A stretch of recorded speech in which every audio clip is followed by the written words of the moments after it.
Good afternoon, ma'am.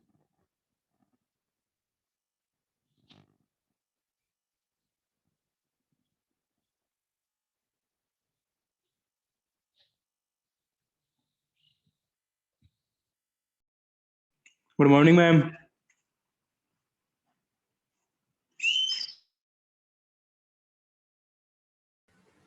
Good afternoon, everyone. Good afternoon, ma'am.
Okay, so all of you now kindly switch off your audios, mute your audios, and switch on your videos. All of you.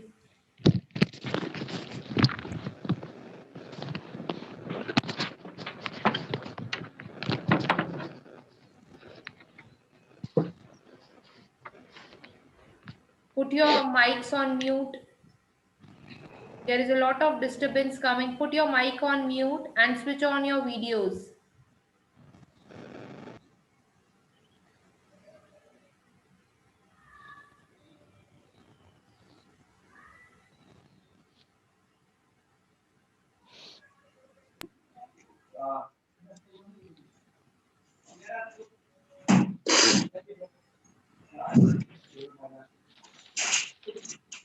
Sahil, put your mic on mute. Jyoti, mic mute.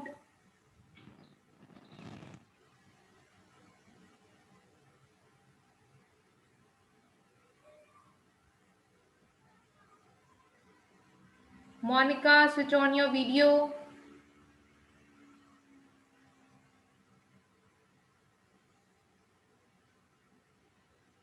Okay, so class, today we will be starting up with our eighth unit of the syllabus, that is the chemical examination of cerebrospinal fluid.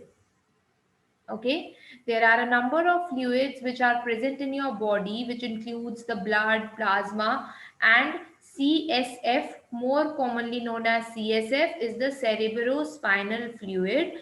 Cerebrospinal fluid को books के अंदर, notes के अंदर बहुत सारी जगह CSF बोला जाता है. ठीक है, this is one of a kind of a fluid which is present in the body और इसकी इन्वेस्टिगेशन करी जाती है to find out any disorder in the central nervous system. जो बॉडी का सेंट्रल नर्वस सिस्टम है, जहाँ से पूरी बॉडी की नर्व्स ट्रांसफर होती हैं, ऑपरेट करती हैं, सिग्नल्स को पास और रिसीव करती हैं, दैट इज योर CNS. और CNS का एक मेजर पार्ट होता है ह्यूमन ब्रेन और स्पाइनल कॉर्ड. तो इनको मेंटेन करने के लिए, इनके अंदर कोई भी डिजीज, डिफेक्ट या डिसऑर्डर को फाइंड आउट करने के लिए जो क्लिनिकल एग्जामिनेशन करी जाती है वो करी जाती है सेरिब्रोस्पाइनल फ्लूइड की. क्योंकि CSF वो फ्लूइड है, वो लिक्विड है जो कि through the brain, spinal cord और नर्वस सिस्टम में ट्रांसफर होता है and which is responsible for sending of the signals. अब जो आपका सेंट्रल नर्वस सिस्टम है उसके अंदर आपका आ जाता है brain, spinal cord and the peripheral nerves. Okay, जो ब्रेन होता है वो एक कैविटी के अंदर बंद होता है जिसको बोला जाता है cranial cavity. This is the brief introduction about CSF कि वो होता क्या है, मैं ये बता रही हूँ आपको। ओके, सो ब्रेन जो होता है वो आपका एक कैविटी के अंदर बंद होता है जिसका नाम होता है क्रेनियल कैविटी, और उसका वेट जो होता है ब्रेन का, it is 1/5 of the body weight. जो भी ह्यूमन बॉडी का टोटल वेट होता है उसका 1/5 weight is of the brain. अगर हम स्ट्रक्चर की बात करें तो ब्रेन जो है वो डिफरेंट पार्ट्स के अंदर डिवाइड होता है, जिसमें फर्स्ट पार्ट आ जाता है आपका सेरेब्रम, या फिर उसको बोला जाता है greater brain because of the size. उसके बाद आ जाता है ब्रेन स्टेम जिसको बोला जाता है मिड ब्रेन या फिर मेडुला ऑब्लोंगेटा, एंड फिर आता है सेरिबेलम जिसको बोला जाता है lesser brain because of the size. जो ये ब्रेन होता है वो आपका प्रोटेक्टेड होता है by the cranium. Cranium means उसकी जो आउटर कवरिंग है उसको बोला जाता है क्रेनियम। ब्रेन प्रोटेक्ट होता है क्रेनियम से, and spinal cord by the vertebral column की हेल्प से। जो ब्रेन और स्पाइनल कॉर्ड होते हैं they are covered by 3 membranes. ठीक है, दोनों की दोनों जो ये चीजें होती हैं ब्रेन और स्पाइनल कॉर्ड, ये 3 मेम्ब्रेन्स से कवर होती हैं, और उन मेम्ब्रेन्स को बोला जाता है मेनिंजेस।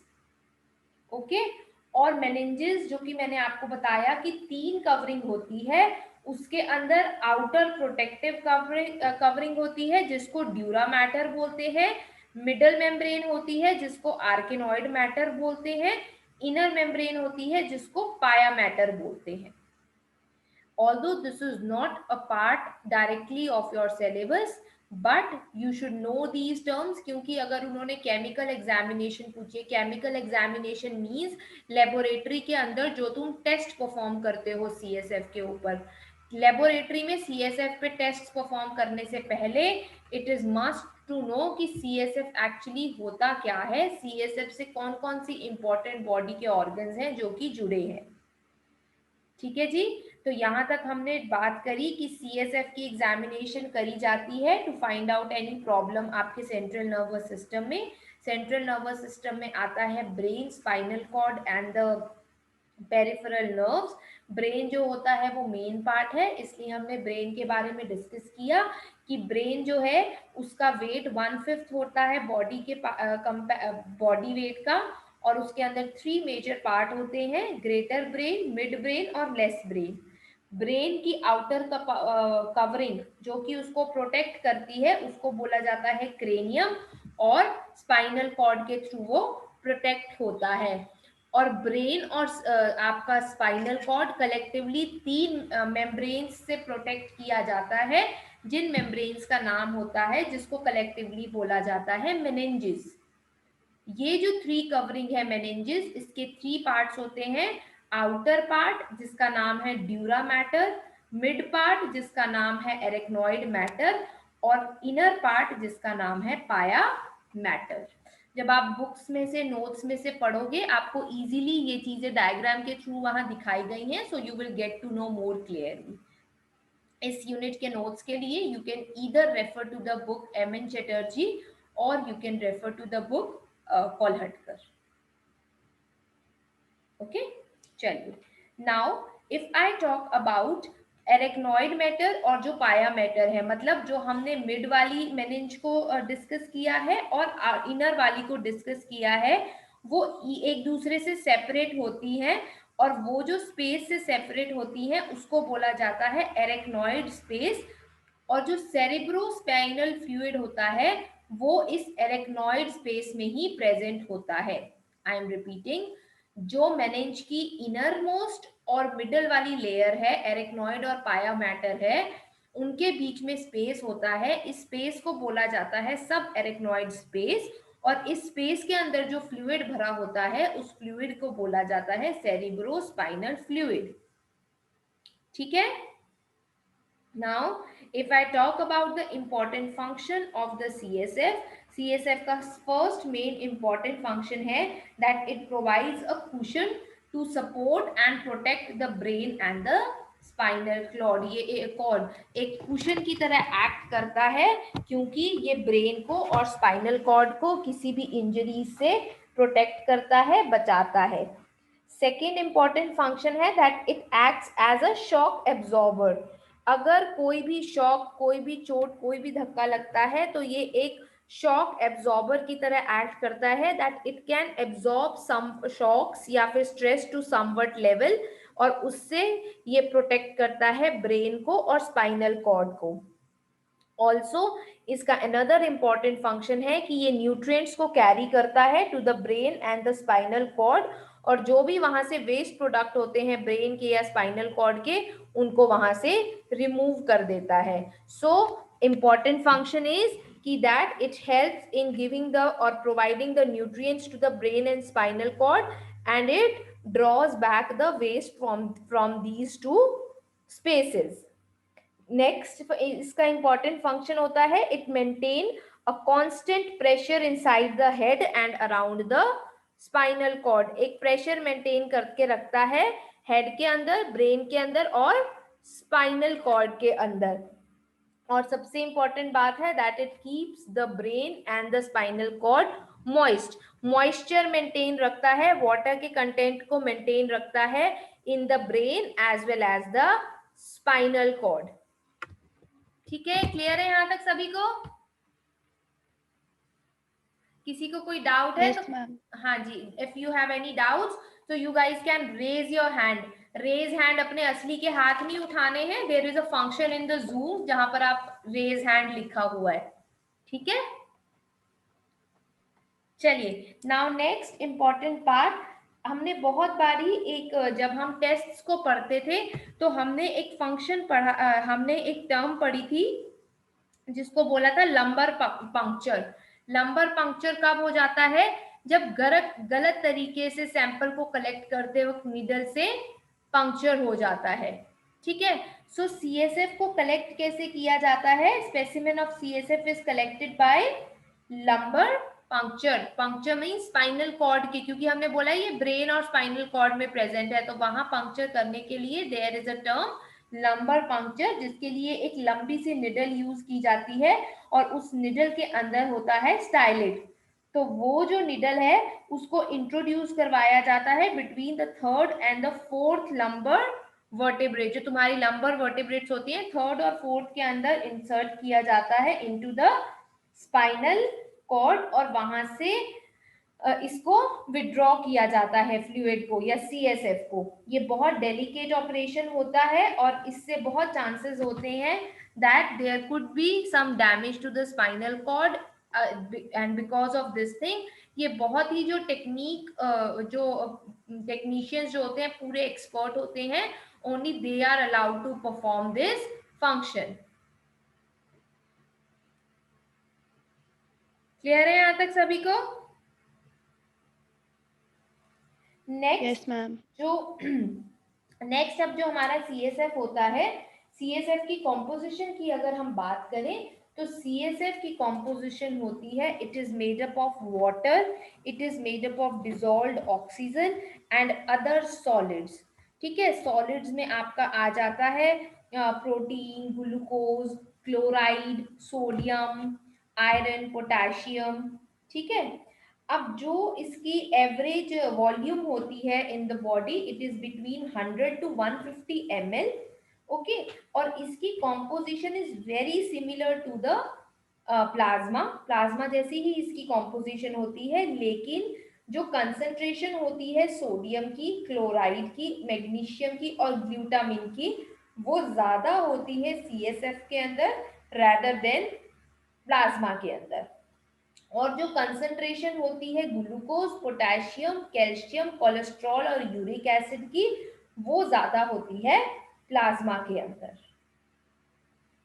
ठीक है, नाउ आपके इसके जो लेबोरेटरी के अंदर जो टेस्ट्स होते हैं वो दो तरीके के टेस्ट्स होते हैं आपके सीएसएफ के ऊपर। एक होते हैं रूटीन लेबोरेटरी एग्जामिनेशन जिसके अंदर मैक्रोस्कोपिक एग्जामिनेशन आ जाएगा, सेल काउंट आ जाएगा। Okay, these are given in the books but they are not the part of your syllabus. आपके सिलेबस में सिर्फ केमिकल जो एग्जामिनेशन है वो है। So we will directly come on to what kind of chemical tests they are performed on CSF, की CSF के ऊपर कौन कौन से केमिकल टेस्ट किए जाते हैं। अब केमिकल टेस्ट सीएसएफ पे करने का मतलब है कि जो चीजें सीएसएफ के अंदर प्रेजेंट है, जो कॉम्पोजिशन है सीएसएफ की, उस कॉम्पोजिशन के टेस्ट किए जाते हैं। और कॉम्पोजिशन में मेनली क्या आ रहा है, अभी क्या पढ़ा है हमने, प्रोटीन आते हैं, ग्लूकोज आता है, सोडियम आता है। So these are the contents जिनको कि एग्जामिन या टेस्ट किया जाता है for the chemical examination of the CSF. और सीएसएफ की केमिकल एग्जामिनेशन की जाती है to find out any problem और disorder in the central nervous system. ठीक है, so various kind of test होते हैं, वन बाय वन कौन कौन से टेस्ट होते हैं हम उनको डिस्कस करेंगे। ठीक है, सो द फर्स्ट टेस्ट जो होंगे, now there are various test जो हम पढ़ते हैं, जैसे हमने प्रोटीन्स के पहले भी काफी सारे टेस्ट पढ़े हैं, हमने ग्लूकोज की भी काफी सारे टेस्ट पढ़े हैं। अलग अलग चीजों को एस्टिमेट करने के लिए जो टेस्ट होते हैं वो अलग अलग होते हैं। सबसे पहले अगर मैं ये इसकी केमिकल जब हम केमिकल एग्जामिनेशन की बात करेंगे तो एक इम्पॉर्टेंट फैक्टर आएगा पीएच का। पीएच जो होती है सीएसएफ की वो अप्रोक्सीमेटली होती है 7.31। ओके, और वो मेनली डिपेंडेंट होती है CO2 के कंटेंट के ऊपर। If we directly come on to the chemical constituents, सबसे पहले बात करेंगे हम ग्लूकोज के बारे में। व्हाट इज और how is the estimation of glucose done in CSF. तो ग्लूकोज को टेस्ट करने के लिए हमने ऑक्सीडेज पर ऑक्सीडेज मेथड पढ़ा था जब हमने ब्लड ग्लूकोज को एग्जामिन किया था, याद है आपको? पिछले साल आपने ऑक्सीडेज पर ऑक्सीडेज मेथड की पढ़ा है हमने। Yes ma'am. ठीक है, गॉड पॉड मेथड भी जिसको बोला था हमने, this was the most important method, God pod method. आपके पास नोट्स भी होंगे उसके, and it is also given in the books. तो जो ब्लड ग्लूकोज के लिए हम टेस्ट करते हैं, same test is applied for the estimation of the CSF के ग्लूकोज के लिए। ठीक है जी, हमने दो तरीके के टेस्ट पढ़े थे, तो आप उन दोनों में से कोई भी टेस्ट इसके लिए आप फॉलो कर सकते हैं। Any glucose test which is used to measure the blood glucose is also used for measuring the CSF glucose. ठीक है, अब आपने इसमें ध्यान क्या चीज रखनी है, क्योंकि ग्लूकोज की कंसंट्रेशन सीएसएफ में नॉर्मली कम होती है ब्लड से, इसलिए आपको जब भी इसकी टेस्टिंग करनी है तो जो सीएसएफ की वॉल्यूम लेनी है वो ज्यादा लेनी है, जितना हम ब्लड लेते थे उससे ज्यादा लेनी है। ओके, क्लियर है यहां तक सभी को? Yes ma'am. ठीक है, जो नॉर्मल वैल्यू, अब हम टेस्टिंग जब भी करते हैं तो हम टेस्टिंग करते हैं कि भैया जो नॉर्मल जो वैल्यू आ रही है वो नॉर्मल वैल्यू से कम है कि ज्यादा है। सो नॉर्मल वैल्यू जो ग्लूकोज की सीएसएफ के अंदर होती है वो वेरी करती है फ्रॉम 50 टू 80 mg पर 100 ml। ओके, कहीं कहीं लेबोरेटरीज के अंदर आप देखेंगे कि इसको रेंज को 45 टू 100 mg पर 100 ml भी लिखा गया है, या फिर 50 टू 80 mg पर 100 ml भी लिखा गया है। Both of them are correct. CSF glucose level जो होता है it is less than the blood glucose, और जो वेंट्रिकुलर सीएसएफ ग्लूकोज होता है it is higher than the lumbar CSF glucose. CSF दो तरीके के हैं, एक वेंट्रिकुलर पार्ट में है, एक लंबर पार्ट में है। तो वेंट्रिकुलर वाला ज्यादा होता है लंबर से। Okay, this was about the estimation of the glucose in CSF. ठीक है, जब डिक्रीज हो जाता है सीएसएफ ग्लूकोज के अंदर, then it is a sign of the disease. Majorly coccal meningitis एक प्रॉब्लम होती है जिसके अंदर ये प्रॉब्लम पाई जाती है, that the level of the glucose in CSF decreases. अगला आपका इंपॉर्टेंट आ जाता है जो हमने डिस्कस करना है, estimation of the CSF proteins, या फिर प्रोटीन्स के अंदर सीएसएफ की एस्टिमेशन। इसके लिए जो मेथड यूज होता है उस मेथड का नाम है turbidimetric method. Now it is usually done by this method इसके अलावा कुछ और कलरीमेट्रिक मेथड भी हैं जो यूज होते हैं, बट मोस्ट इम्पॉर्टेंट होता है या फिर जो ज्यादातर यूज होता है that is the turbidimetric method.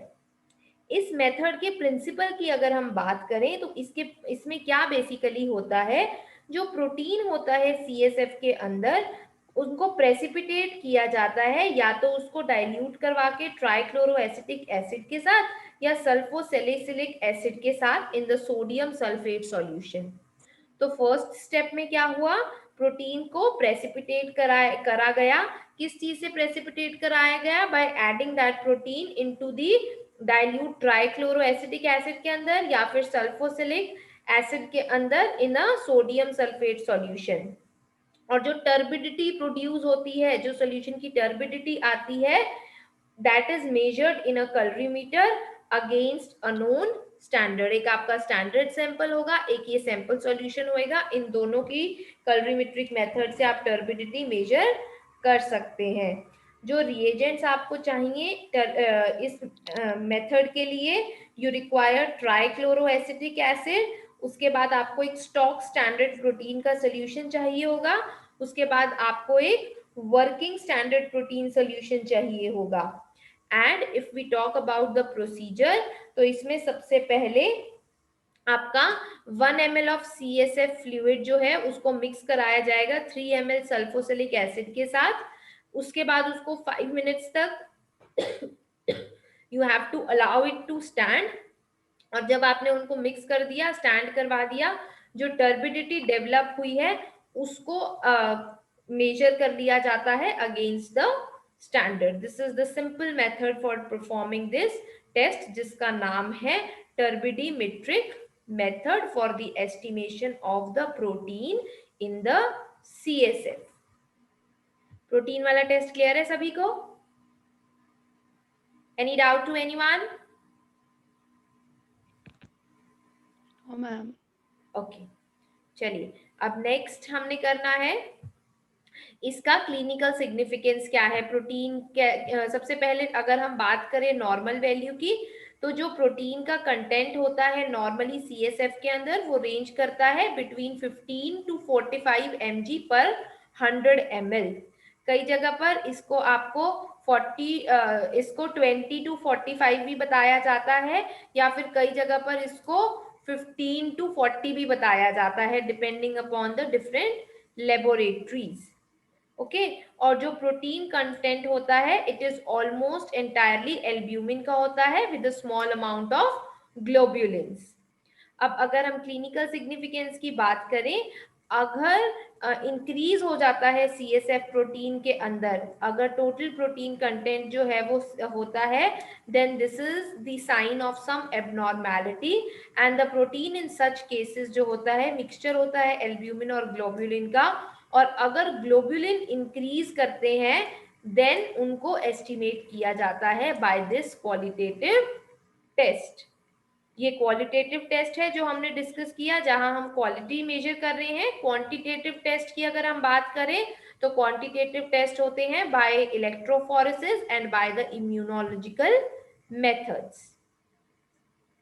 और बॉडी के अंदर बेसिकली ये होता क्यों है increase in the CSF protein, ये इंक्रीज होता है because of the breakdown of the blood CSF या फिर ब्रेन CSF के बैरियर्स जब ब्रेक हो जाते हैं तो प्रोटीन का अमाउंट भी उसके अंदर बढ़ जाता है।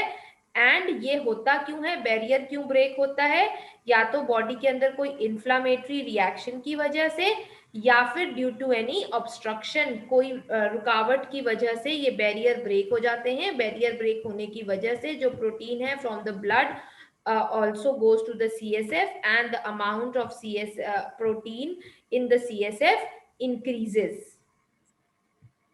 ठीक है जी, क्लियर है यहाँ तक सभी को? Yes ma'am. ये वाला टेस्ट था आपका प्रोटीन्स के लिए। इसकी कैलकुलेशन जो है numeric calculation, you can use you can like read it from the books where the notes are given in Kolhatkar and also in the M.N. Chatterjee book। Now जो दूसरा test होता है proteins को major करने के लिए, that is the method using permanent standard. Okay, although ये वाला मेथड जो है रैपिड है और सिंपल है, बट इसके रिजल्ट जो होते हैं they are less accurate as compare to the turbidimetric method, इसलिए इसको कम यूज किया जाता है। ठीक है, इसके अंदर भी जो आपको रिएजेंट्स चाहिए वो सल्फोसिलिक एसिड और परमानेंट प्रोटीन स्टैंडर्ड होता है। इसके अंदर भी आपने 1 ml क्लियर CSF को लेना है और उसके अंदर 3 ml सल्फोसिलिक एसिड ऐड कर देना है, 5 मिनट्स तक उसको छोड़ना है and you have to compare the turbidity which appears. Now next comes the globulins. First हमने टेस्ट किया है फॉर द प्रोटीन, नेक्स्ट हमारा टेस्ट है ग्लोबुलिन टेस्ट। अब ग्लोबुलिन क्या होता है, वो उनपे वहां पर परफॉर्म किया जाता है in the blood which is blood free CSF specimens. जिन स्पेसिमेन या सैंपल के अंदर खाली CSF हो, उसके अंदर ब्लड का कोई कंपोनेंट ना हो, उसके अंदर हम ग्लोबुलिन्स को टेस्ट करते हैं। ग्लोबुलिन्स को टेस्ट करने के लिए आपके दो तरीके के होते हैं मेथड्स।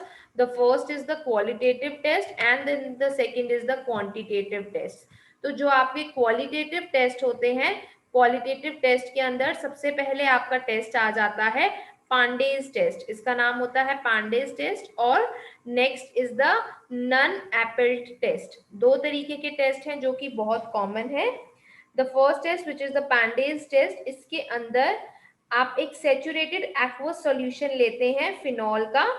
ठीक है, ग्लोबुलिन मॉलिक्यूल जो होते हैं वो एब्जॉर्ब्ड होते हैं वाटर के अंदर, और जो फिनॉल होता है it is displaced from the solution which causes a fine persistent turbidity. I am repeating, Pandy's test के प्रिंसिपल के अंदर क्या होएगा, एक सैचुरेटेड एक्वस सॉल्यूशन के अंदर जो कि फिनॉल का सैचुरेटेड एक्वस सॉल्यूशन है, जब आप इसके अंदर ग्लोबुलिन मॉलिक्यूल्स को ऐड करोगे, ग्लोबुलिन मॉलिक्यूल्स जो हैं वो वाटर को एब्जॉर्ब करेंगे और जो फिनॉल होएगा वो डिस्प्लेस हो जाएगा from the solution and this will cause a fine turbidity. इसका मेथड है टेस्ट का, you will add 1 drop of CSF to 1 ml of Pandy's reagent. Pandy's reagent होता है clear 7% solution of phenol in water. और जो turbidity या cloudiness, ठीक है, टर्बिडिटी का मतलब होता है क्लाउड्स की तरीके से आपके सॉल्यूशन में आपको दिखेगा, जब वो क्लाउडीनेस हो जाएगी, ठीक है, then it shows the presence of the globulin in the sample. जितना ज्यादा टर्बिडिटी अपीयर होगी उतना ज्यादा ग्लोबुलिन टेस्ट के अंदर प्रेजेंट है। द सेकेंड टेस्ट जो आपका है to measure the globulin, it is the Nonne Apelt method. Nonne Apelt method के अंदर क्या होता है, globulin is precipitated by solution of saturated ammonium sulphate. इस उसके अंदर हमने यूज किया फिनॉल को, इसके अंदर ग्लोबुलिन प्रेसिपिटेट होते हैं by solution of the saturated ammonium sulphates. ठीक है, इसको मेथड को कैरी आउट करने के लिए आपको एक केयरफुली लेयर लेनी है 1 ml ऑफ CSF की, ठीक है, and you have to take 1 ml of saturated ammonium sulphate. एक वाइट रिंग बन जाएगी, ठीक है, उसके ऊपर at the interface of the 2 liquid, जहां पर 2 लिक्विड अलग होंगे वहां एक वाइट सी रिंग, एक टर्बिडिटी अपीयर हो जाएगी। अगर आप इस सोल्यूशन को मिक्स कर देंगे तो रिंग डिसअपीयर हो जाएगी, जो कि इंडिकेट करेगा कि कम प्रेजेंट है ग्लोबुलिन। और अगर हैवी प्रेसिपिटेशन होती है या हैवी टर्बिडिटी होती है, हैवी क्लाउडीनेस आपको दिखती है, मोर जितनी ज्यादा वो क्लाउडीनेस है या टर्बिडिटी है सॉल्यूशन के अंदर, उतना ही ज्यादा उस सॉल्यूशन के अंदर ग्लोबुलिन का अमाउंट प्रेजेंट है। एंड जो आपका थर्ड टेस्ट होता है that is the radical immunodiffusion test, जो कि इम्यूनोग्लोबुलिन्स के लिए भी होता है। इम्यूनोडिफ्यूजन टेस्ट के अंदर क्या होता है, ये बहुत यूजफुल टेस्ट है for measuring the concentration of albumin and both globulin in the cerebrospinal fluid के अंदर। ओके, इसके अंदर क्या होता है, डिफ्यूजन हो जाता है किसी एंटीजन का। एंटीजन कौन से होते हैं, हमारे जो बॉडी के अंदर आईजीज प्रेजेंट होते हैं, तो उसके अंदर डिफ्यूजन हो जाता है एंटीजन का CSF के अंदर।